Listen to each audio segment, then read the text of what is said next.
ቆይናው ምን ለማድረግ ነው ያሰብከው? ምን አደርጋለሁ? ያው እንደፈረደብኝ ገለታ ሀገር ላይም ቢሆን ወድቄ ወደ ስራዬ መልሱኝ ማለት ነው እንጂ ምን አደርጋለሁ?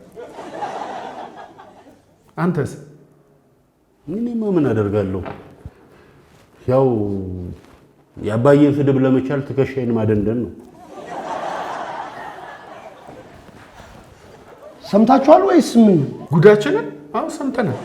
በቃ ከሰማችሁማ ነገ ጠዋት 3 ሰዓት እንገናኝ አይሻልም?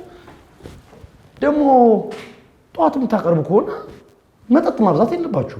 አሃ ምኑን ነው ሰምታችኋል ያልከው? ሂሩቴ እኮ እኔ ጋር ደውላ ነበር። ፈንዱ እኮ ተገኘ። ፈንዱ ስለተገኘ አንተ ጋር ከሆኑ ለነገ ጠዋት እንዲዘጋጁ ንገራቸው ብላኛለች። እውነትህን ነው? አዎ። ከየት አገኘች? እሱ አይመለከታችሁ። በሉ ይበቃል። የነገ ሰው ይበቃል። ሂዱ።